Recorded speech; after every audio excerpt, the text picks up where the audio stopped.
Ya, kita kembali lagi Bung Rai setelah Lebaran kita break, ya kita ketemu lagi sekarang. Sayangnya Sebastian udah pulang dari daerah nggak bawa apa-apa nih. Iya, dan memang karena waktu itu situasi menjelang Lebaran, jadi nggak sempat lagi karena situasinya agak ini ya. Padahal mestinya masih banyak kan makanan-makanan. Oh masih. Daerah yang bisa Masih. kita. Tapi berikutnya nanti kita akan inilah. Mestinya hari ini kita ada makanan ini ya, yang unik gitu. Nah, ini setelah Lebaran. Tapi sebetulnya kan kalau kita ngomongin politik, belum ada yang berubah, Bung Rai. Artinya apa yang kita bicarakan sebelum Lebaran itu dengan yang sekarang, itu sebetulnya tidak banyak bergerak, tidak banyak berubah. Hanya mungkin ada dua hal yang menurut saya penting kita obrolin. Artinya perkembangan setelah Lebaran. Pertama, berkaitan dengan gugatan 01 dan 03 di Mahkamah Konstitusi itu, lalu kemudian yang kedua, ini menarik. Pada saat hari Lebaran itu banyak yang memperkirakan ini menjadi momentum di mana Pak Prabowo bisa bertemu dengan Ibu Mega dan juga Pak Jokowi bisa bertemu dengan Ibu Mega, quote and quote, dalam momen silaturahmi Lebaran. Dan ternyata kan itu tidak terjadi begitu. Nah, ini saya kira dua hal ini yang yang baru setelah atau pada saat mulai dari saat Lebaran sampai hari ini gitu. Dan ini nanti ada kaitannya dengan pasca putusan MK. Kira-kira pilihan-pilihan strategis, kita ngomong PDIP, bagi PDIP ini sebetulnya ada di dalam koalisi bersama Pak Prabowo atau lebih strategis dia berada di luar menjadi oposisi. Jadi paling tidak tiga hal itu. Ya. Nah, kalau kita mulai dengan fenomena ini, Bung Rai, fenomena yang baru berkaitan dengan gugatan di Mahkamah Konstitusi. Ada suatu istilah baru sekarang yang populer beberapa pekan belakangan ini, yaitu amicus curiae gitu. Ya, istilah ini sesuatu yang baru dalam kuping kita di Indonesia, meskipun sebetulnya ini sudah lama, tapi sesuatu yang baru. Dan ini lagi-lagi dipicu oleh pernyataan Ibu Megawati yang mengambil inisiatif untuk menjadi amicus curiae dalam persidangan di Mahkamah Konstitusi. Bagaimana Bung Rai melihat fenomena, dan setelah itu kan akhirnya seperti bergelombang, orang datang beramai-ramai untuk menjadi amicus curiae gitu dalam proses persidangan di Mahkamah Konstitusi. Ini kan suatu fenomena yang baru dan ini pertama kali gitu. Bagaimana Bung Rai melihat? Tadi ada yang menyebut bahwa amicus curiae ini sebetulnya secara hukum tidak berpengaruh. Ya. Dan di dalam sistem hukum kita juga diakui bahwa masyarakat diberi kesempatan untuk memberi masukan terhadap satu persidangan. Nah, tentu dalam bentuk surat. Nah, itu yang disebut dengan amicus curiae itu. Ya, itu bicara undang-undang sebetulnya hak warga negara. Dalam beberapa kasus khususnya di MK ada 1-2 kasus sih sebetulnya yang orang sudah pernah membuat amicus curiae. Tapi yang mengirimkan itu nggak lebih dari 2 orang. Dan itu kan tidak menjadi berita yang tentu karena kuantitas fenomenal. Nggak lebih dari 2 gitu, kadang-kadang cuma 1, kadang-kadang 2 orang. Dan itu juga nggak banyak kasusnya terjadi. Nah, di sini letak sejarahnya itu karena dalam catatan kita hari ini setidaknya ada 23 dan mungkin sudah bertambah juga ya yang sudah memasukkan catatan mereka ke Mahkamah Konstitusi.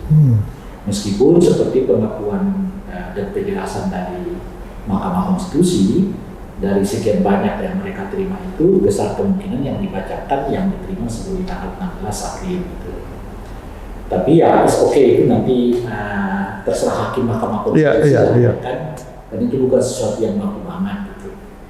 Nah, jadi itu satu. Nah, Pertanyaannya tentu mungkin ya, mengapa tiba-tiba begitu banyak yang memberikan? Saya kira ada 3 faktor, Mas. Faktor pertama adalah tingginya memang minat masyarakat terkait dengan untuk mengetahui, melihat, memperhatikan sengketa yang dilakukan ini.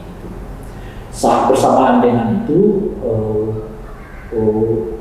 tingginya juga keyakinan sebagian publik yang merasa bahwa dalam pelaksanaan Pilpres itu ada sesuatu yang betul-betul sangat mengkhawatirkan masa depan demokrasi kita. Yang kalau itu tidak diperhatikan dengan serius, tidak ada pernikahan dengan serius, itu lama-lama akan menjadi apa istilahnya itu ya, kebiasaan dalam pelaksanaan pemilu kita dan ujung-ujungnya akan merusak demokrasi.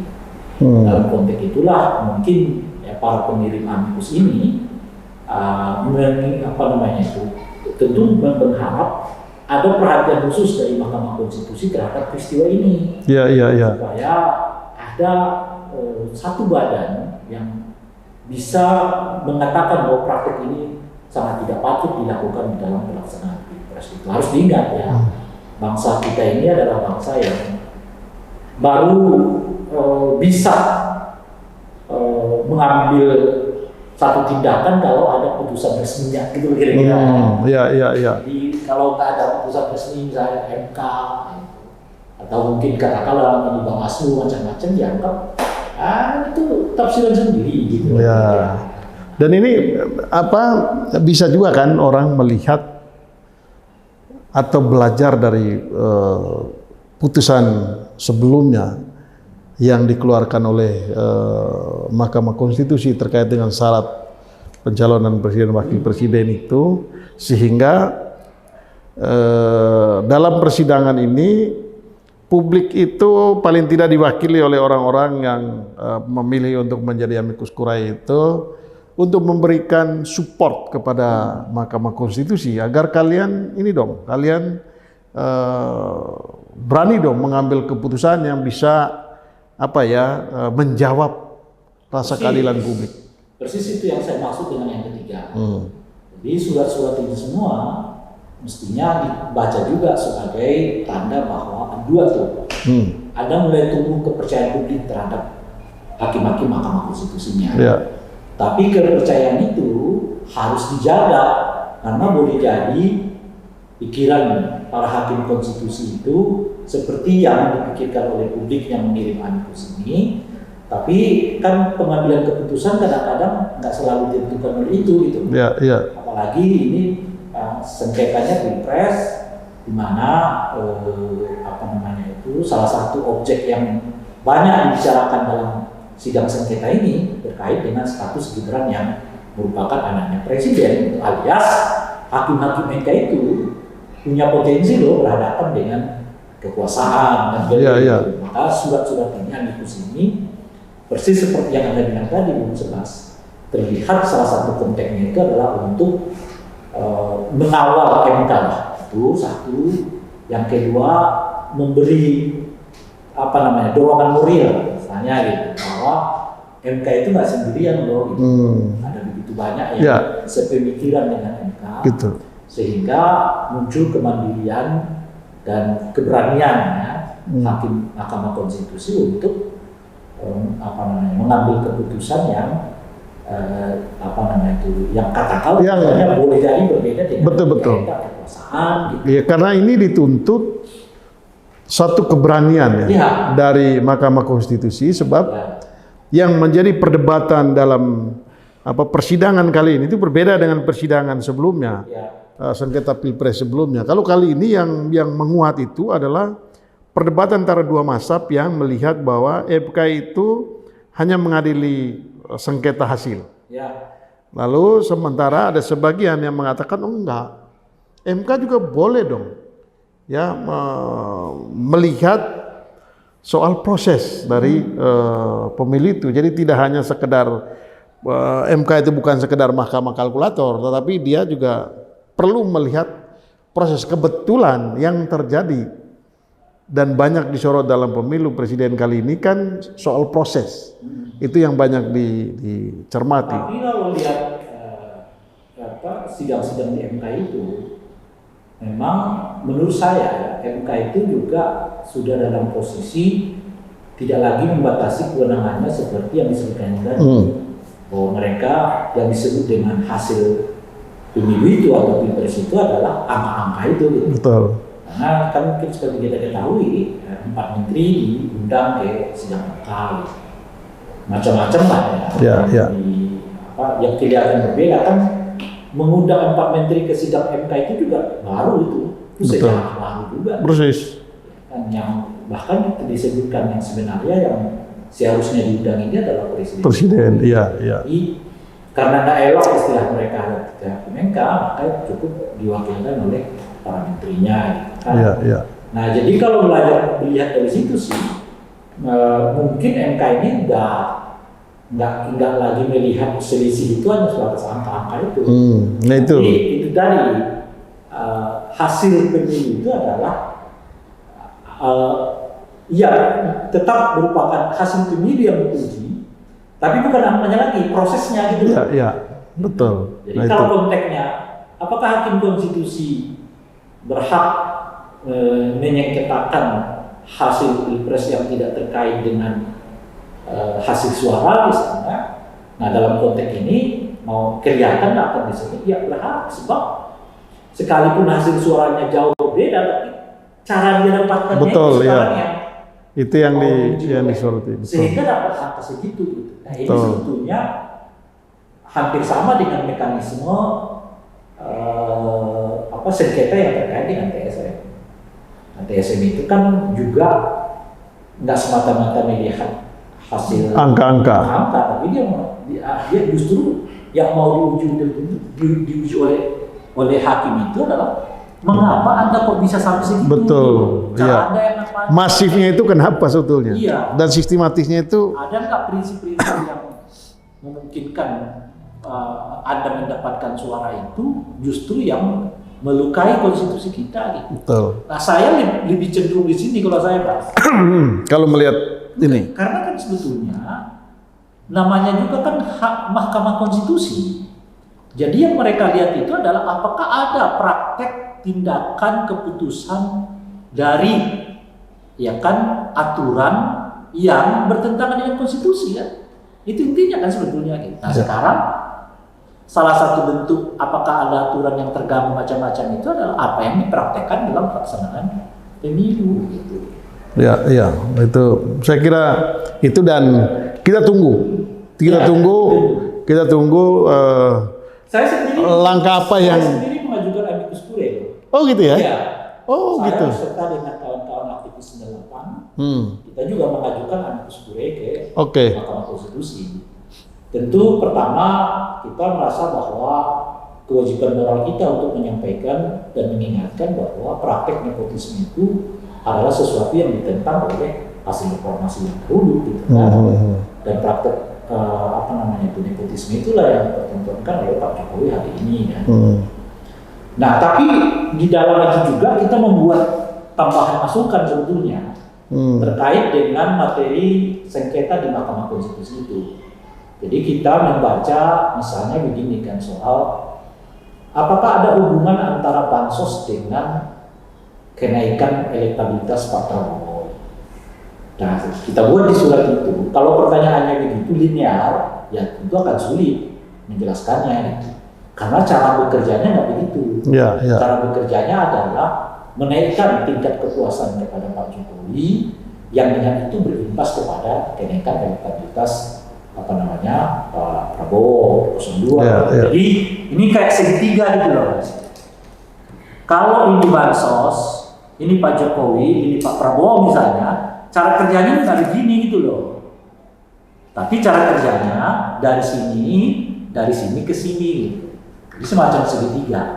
Bansos keluarkan, tingkat kepuasan para Pak Jokowi meningkat, dan oleh karena itu menyimbas ke elektabilitasnya Pak Prabowo, dan ini 02 dan karena pada waktu sebelum bansos dibagikan, tingkat kepuasan kepada Pak Jokowi itu kan stagnan di angka sekitar 74, 70, bahkan punya kecenderungan turun kan. Tapi setelah bansos itu dibagikan, naik melonjak sampai di Februari 2024 ini tingkat kepuasan Pak Jokowi sampai ke angka 80%. Nah, seturut dengan itu, maka tingkat elektabilitasnya Pak Prabowo juga meningkat. Ini salah satu cara masukan yang kita berikan kepada hakim-hakim konstitusi. Itu salah gitu ya. Oke, jadi kita tunggulah bagaimana Mahkamah Konstitusi membuat keputusan terhadap sengketa ini. Dan ya mudah-mudahan ada sesuatu yang baru yang kita dapatkan dari Mahkamah Konstitusi ini. Nah, kita beranjak ke isu yang berikutnya, Bung Ray. Itu tadi banyak yang berharap. Selain jumlah itu, ada yang menarik juga itu. Apa itu? Ibu Megawati mengirimkan dan mengajukan diri sebagai bagian dari amikus. Oh iya, justru ramenya itu kan ketika Ibu Mega pertama kali menyatakan. Kan ada perdebatan nih gitu masyarakat. Loh, kan Ibu Mega itu kan orang yang berperkara. Kenapa? Ya tidak memang boleh orang berperkara gitu, ikut mengajukan amikus kure gitu kan. Nah, jadi saya sih nggak tahu pertimbangan hukumnya itu. Ahli hukum tata negara lah. Cuma saya membacanya begini, dan informasi yang saya dengar juga, Mas. Ibu Mega itu sebetulnya menginginkan dia dihadirkan di sengketa Mahkamah Konstitusi. Gitu. Dan alasan itu kan ya sudah diajukan entah serius atau tidak oleh 02 kan. Dan 02 saat itu mengatakan bahwa kalau Pak Jokowi diminta hadir, kami juga akan meminta Ibu Mega untuk hadir. Setahu saya 01 maupun 03 kan meminta MK menghadirkan Pak Jokowi. Dan kita tahu kemudian MK menolak kan, yang mengatakan tidak elok. Tapi kenapa tidak mengabulkan permintaan 02 ini? Nah itu juga kita nggak tahu jawabannya. Padahal informasi yang saya dengar, justru ibu sangat gembira menunggu betul supaya dipanggil oleh MK. Oh gitu. Sebagai saksi yang dihadirkan oleh 02. Nah, oleh karena itu, ibu sudah menyiapkan sebetulnya informasi yang saya dengar ya. Mana tahu diundang untuk adil hadir dalam sengketa itu. Nah, ibu sudah menyiapkan catatan-catatan. Sampai segitunya ya? Iya, tapi sayangnya karena dipanggil, maka catatan-catatan itulah yang kemudian dikirim ke Mahkamah Konstitusi dalam bentuk amikus kure itu. Ya, sampai keluar juga kan tulisan di Kompas, opini di Kompas itu. Salah satu pokok itu adalah yang di Tapi saya kira kalau sekiranya Ibu Mega diundang tuh, Bung Sebastian, menarik tuh, karena pertanyaannya kan bisa kemana-mana kan, termasuk misalnya di dalamnya mungkin ya,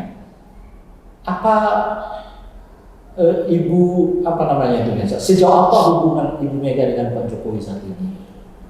Nah, boleh jadi mungkin ada yang menanyakan tuh, benar nggak pernyataan Bung Andi yang menyebut bahwa Pak Jokowi punya keinginan untuk 3 periode, bukan memperpanjang, menurunkan elektabilitas PDI Perjuangan dan seterusnya itu. Andi Wijayanto saat itu berbicara soal itu. Nah, artinya apa gitu? Kalau Ibu Mega sempat dihadirkan dan pertanyaan itu bisa muncul, mungkin apa yang menjadi rahasia di belakang layar selama ini akan terungkap. Gitu. Iya. Nah, sayangnya nggak diundang oleh hakim Mahkamah Konstitusi, dan saya dengar Ibu Mega nunggu juga, tapi karena nggak dipanggil ya udah kirim surat aja jadinya. Oh gitu ya. Jadi akhirnya misteri itu biarkan terus menjadi misteri. Mungkin yang entah kapan akan diungkap. Ya. Tapi oke lah. Itu. Jadi itu menariknya saya kira. Ini juga. Nggak apa-apa. Di kita ini kan informasi-informasi belakang layar itu kan terkadang kita udah tahu gitu, kita dengar. Tapi lagi-lagi seperti yang saya sebutkan, di Indonesia itu baru kelihatan itu benar gitu kalau misalnya ada institusi yang melindungi. Dan memang sebuah informasi itu dinyatakan valid apabila memang sumber utama yang memberikan informasi itu atau menyampaikan, atau dia cross check kepada sumber yang utama gitu.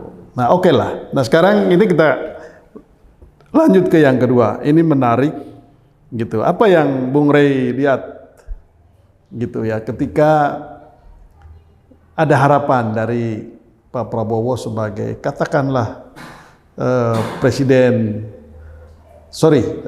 calon presiden yang mendapat suara terbanyak pada pemilu yang lalu itu untuk bertemu, lalu kemudian Pak Jokowi juga ingin bertemu. Apa yang Bung Rey bisa lihat di situ? Artinya kan semua orang udah menyadari bahwa politik masa depan itu salah satunya ditentukan oleh Ibu Mega. Setidaknya paling tidak 5 tahun ke depan inilah ya. Gitu. Dan oleh karena itu siapapun sekarang juga ingin kembali merapat ke sana, ke Ibu Mega gitu. Ya khususnya adalah Pak Prabowo. Sebab kalau Pak Prabowo memiliki hubungan yang tidak nyaman dengan Ibu Mega, dia kan punya potensi agak sulit untuk mengakselerasi visi misinya selama 5 tahun ke depan karena bisa saya terganjal di parlemen. Oke, nah ini justru mana? Ini. Nah itu sebab Ibu Mega Pak Prabowo ingin sekali ketemu. Ya. Artinya meskipun nanti berbeda jalan gitu ya, tapi mungkin Pak Prabowo mengatakan kan Ibu Mega kan dengan saya nggak ada masalah. Betul. Kira-kira bahwa Ibu Mega dengan Pak Jokowi ada persoalan ya, janganlah kita terlalu disangkut pautkan. Dibawa gitu loh ya. Bayangannya begitu. Ya. Nah, jadi dan saya kira dalam konteks itu Ibu Mega memahaminya. Betul. Itu mungkin saja. Nah yang kedua, ini juga bagian dari politik keseimbangan dari Pak Prabowo. Kan dengan cara terus mendekatkan diri kepada Ibu Mega, itu saat yang bersamaan menekan pengaruh Pak Jokowi di lingkungan ini. Oke. Nah, sehingga Pak Prabowo bisa tampil secara optimal untuk mengelola. Karena Anda tahu sendiri Pak Jokowi ini seperti kita ketahui kan melakukan beberapa improv untuk selalu terlihat dominan di dalam koalisi yang sekarang ini. Pertanyaan saya begini, Bung Rey. Kalau Pak Prabowo itu pengen sekali ketemu Ibu Mega, itu kan bisa ditangkap kepentingannya. Maksud saya, orang bisa memahami apa sih kepentingan Pak Prabowo untuk membangun silaturahmi dengan Ibu Mega dan juga PDIP-nya tentu saja. Ya tentu dia berharap kalau komunikasi ini terbangun dengan baik, maka kira-kira 5 tahun ke depan itu ada sinergi lah paling tidak. Atau pemerintahan Pak Prabowo ini tidak diganggu. Kira-kira kepentingannya kira-kira kurang lebih begitu. Tapi kalau Pak Jokowi, apa kira-kira kepentingannya untuk bertemu dengan Ibu Mega? Alasan-alasan yang sama dengan Pak Prabowo itu masuk semua. Karena lagi-lagi kan kita tidak ada yang bisa menjamin apa yang terjadi pada Pak Jokowi pasca beliau lengser. Ya artinya kan berarti ada alasan personal, bukan alasan yang kalau Pak Prabowo ini kan alasannya pasti ya soal kepentingan pemerintahan. Kalau Pak Jokowi beda dong. Lebih bersifat personal, ketimbang bersifat kebangsaan. Kalau misalnya jargonnya rekonsiliasi macam-macam, sebetulnya Anda nggak perlu rekonsiliasi karena pada dasarnya Anda bagian dari itu. Cuma Anda yang pergi gitu loh. Ya. Perginya juga dengan cara yang menyakitkan seperti itu. Oke, lalu apa kepentingan? Lalu setelah pergi, tiba-tiba sekarang Anda mau rekonsiliasi. Mau datang lagi? Cara berpikir bagaimana yang kayak begitu gitu. Oke. Nah, itu kan artinya kan orang seolah-olah ingin seperti biasa lah memojokkan Ibu Mega seolah nggak mau rekonsiliasi macam. Rekonsiliasi bagaimana? Oke, tapi apa? Kembali tadi kepentingan pribadinya apa? Kan? Ya. Nah, kenapa Pak Jokowi juga ingin merapat ke Ibu Mega? Lagi-lagi seperti yang kita sebutkan, masa depan politik itu Indonesia ini setiap 5 tahun itu salah satunya ditentukan oleh Ibu Mega. Pak Jokowi sendiri masa lalu, bahkan bagi Pak Prabowo, Pak Jokowi juga akan jadi masa lalu karena pengaruh dan kekuatan macam-macam. Even anaknya menjadi wakil presiden. Ya, nggak mudah menaikkan, satu, tidak mudah secara personal Gibran itu menaikkan wibawanya di tengah orang. Itu satu. Jadi wibawa Gibran sebagai wakil presiden belum tumbuh, saat yang bersamaan wibawa Pak Jokowi turun karena sudah tidak lagi menjabat sebagai jabatan presiden. Bukan siapa-siapa lagi. Siapa-siapa. Pak Jokowi sampai ke level ini itu setidaknya dia bekerja 6 tahun, 6-7 tahun. Mulai tentu dari Pilpres 5 tahun pertama sampai sekarang ini. Nah, apakah Gibran mampu sejauh itu? Ya kalau dilihat kinerjanya di Solo dengan kinerja Pak Jokowi di Solo ya jelas. Tapi apa apa kira-kira ketakutan Pak Jokowi apabila tidak rekonsiliasi dengan Ibu Mega? Kan tadi sudah kita sebutkan. Alasan Pak Prabowo itu semuanya masuk kepada Pak Jokowi, tapi dengan perspektif yang berbeda, gitu. Atau dengan ruang lingkup yang berbeda. Kalau Pak Prabowo adalah soal kekuasaan pengelolaan pemerintahan 5 tahun yang akan datang, kalau Pak Jokowi lebih kepada dirinya dan keluarganya kan. Gitu. Tapi alasannya sama, karena Ibu Mega ini 5 tahun ke depan salah satu aktor politik Indonesia. Atau istilahnya kartunya Ibu Mega ini masih hidup terus lah ya. Itu bahasa yang lain. Ya kan? Anda nggak bisa abaikan bahwa partai politik pemenang pemilu itu adalah PDI Perjuangan di legislatif. Betul. Dan punya potensi juga mereka nanti di pilkada-pilkada juga menguasai hal yang sama. Gitu. Dan partai ini juga punya pengalaman menjadi oposisi selama 10 tahun. Ibu Sri Mulyani, Ibu seingat saya Menteri Luar Negeri kita kan, Ibu Retno sama PPUPR, ya, Pak Marsuki. 3 atau 4 menteri ini sowan ke Ibu Mega kemarin waktu Idul Fitri. Artinya Ibu Mega tetap bintang, Bung Sebastian. Nah, lebih dari itu, Ibu Mega, persahabatan orang dengan Ibu Mega melebihi kepentingan politik. Jadi nilai persahabatan itu jauh lebih kuat daripada itulah yang kepentingan membuat politik. secara personal Ibu Mega dengan Pak Prabowo tidak ada masalah.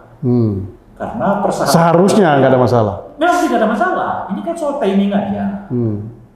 Ya karena persahabatan di antara mereka jauh lebih panjang umurnya dibandingkan dengan perbedaan politik di antara mereka. Iya. Dan kekuasaan ini kan hanya 5 tahun ya. Diperpanjang 2 periode ya 10 tahun. Pak Jokowi itu ketemu dengan Pak Prabowo difasilitasi oleh Ibu Mega. Kan Ibu Mega yang mengundang Pak Prabowo terlebih dulu masuk. Ya, ke Teku Umar yang Anda ingat tahu sambil masak-masak Ibu Mega makan bersama. Setelah itu baru ada pertemuan antara Pak Prabowo dengan Pak Jokowi. Nah, artinya apa gitu? Artinya lagi-lagi seperti kita sebutkan itu. Ya, kartunya Ibu Mega belum mati nih karena partai politik pemenang pemilu kan. 5 tahun ke depan setidaknya dia tetap menjadi sesuatu yang diperhitungkan dalam ranah politik. Sementara Pak Jokowi mulai mengalami pengosokan karena sudah berjabat di Republik ini. Ya, sejauh yang kita lihat, ya orang, ya seperti kekuasaan itu kan seperti madu aja. Kalau ada madunya dikerubungi oleh semut ya. Iya. Nggak ada madunya ya orang pergi lagi cari madu yang lain. Memang, ya begitulah. Ya di politik itu begitu ya. Ya hanya kepentingan yang abadi, ya. Oke. Sejauh itu saja sih sebetulnya. Nah, kalau misalnya orang mengatakan, apakah dengan begitu, apa mungkin Ibu Mega akan ketemu dengan Pak Jokowi? Apakah Ibu Mega akan membuka pintu dengan Pak Jokowi gitu? Pertama kan kita kemarin kalau kita baca dengan pernyataannya Gibran itu kayaknya Pak Jokowi juga sudah dalam posisi agak nyerahkan gitu ya. Iya. Tapi kalau kita baca pernyataannya Gibran itu memang memberi sinyal kepada kita, memang ada upaya Pak Jokowi untuk ketemu Ibu Mega kan? Gitu. Cuma Ibu Mega belum buka pintu nih. Gitu. Jadi apa yang kita obrolkan sebelum-sebelumnya ini bukan tanpa dasar. Karena Gibran sendiri kalau kita baca pernyataannya menyiratkan bahwa ada upaya dari Pak Jokowi untuk ketemu dengan Ibu Mega. Tapi Ibu Mega kelihatan belum. Nah, itu sekarang saya ke situ. Pertanyaannya, Ibu Mega ini tidak bertemu. Itu menurut Bung Ray apa pertimbangannya? Karena begini, yang saya tangkap ya dari pembicaraan publik, seolah-olah kalau ketemu dengan Ibu Mega urusannya bagi-bagi, dan kalau urusannya bagi-bagi selesai masalah. Apakah ini yang kesan ini yang ingin ditunjukkan oleh Ibu Mega, bahwa nggak begitu? Buat saya nggak begitu, politik itu nggak begitu. Saya setuju itu, Mas. Nah, saya kira ada antara prinsip, tapi juga ada antara soal hal yang bersifat personal. Kita mulai dengan personal itu dulu. Apa yang personal itu? Gini, kau ini kan Mas punya pengalaman cukup sering menurut saya, dugaan saya. Kau ini nemanin seseorang dari nol nih. Kau ikut serta, gandeng dia ke kiri ke kanan, berjibaku sampai jadilah. Kemudian jadilah dia. Tapi begitu jadi, yang dilakukan oleh dia itu menghapus semua catatan yang dibawa dalam hidupnya. Apa yang kau rasakan dengan situasi yang seperti itu? Ya pasti ada sedikit, kok begitu ya? Mungkin karena kita terbiasa dibuat begitu, kita kebal-kebal juga, ya kan? Ya kan? Tapi tergantung tingkatnya kan. Kan ada level yang oke lah, ya udah, gue hargai lo begitu, ya udah, gue nggak ini. Tapi kalau levelnya sudah sangat dalam, itu kan pasti beda. Ya tentu saja.